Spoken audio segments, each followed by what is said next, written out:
तारीख के औराक में कुछ नाम ऐसे हैं जो हमेशा जिंदा रहते हैं।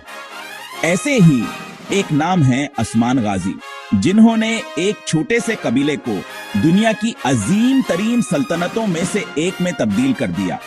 ये है उनकी कहानी, जहां ख्वाब हकीकत बनते हैं और हौसले तारीख रकम करते हैं। उस्मान गाजी, जिन्हें उस्मान औल के नाम से भी जाना जाता है, 1258 में अनातोलिया के एक छोटे से कस्बे सोगूत में पैदा हुए। वो अर्तगरल गाजी के बेटे थे, जिन्होंने काई कबीले की कयादत की। उस्मान ने अपने वालिद के नक्श कदम पर चलते हुए एक छोटे से कबीले को एक ताकतवर सल्तनत में तब्दील कर दिया। कहा जाता है कि उस्मान गाजी ने एक ख्वाब देखा। इस ख्वाब में एक दरख्त उनके सीने से लगता है और इसकी शाखें 3 बराज़मों तक फैल जाती हैं।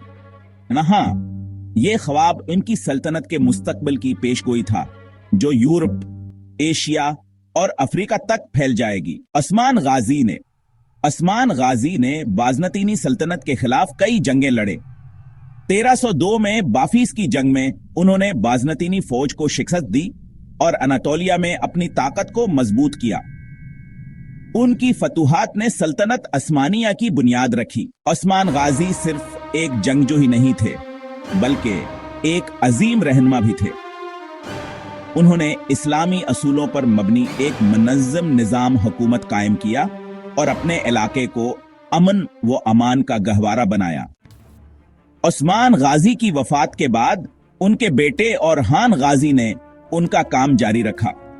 1326 में उन्होंने बरसा शहर फतह किया, जो सल्तनत उस्मानिया का पहला दारुल हुकूमत बना। ये सल्तनत आगे चलकर कस्तनतनिया फतह करेगी और दुनिया की तारीख बदल देगी। उस्मान गाजी की सल्तनत सदियों तक कायम रही और इसने दुनिया को अपनी हुकूमत, ताकत और सकाफत से मुतासिर किया। आज भी उस्मान गाजी का नाम तारीख के सुनहरी हरूफ में लिखा जाता है। उस्मान गाजी की कहानी हमें ये सबक देती है कि छोटे से आगाज भी बड़ी कामयाबियों का बायस बन सकते हैं। उनके ख्वाबों और हौसलों ने तारीख के धारे को बदल दिया।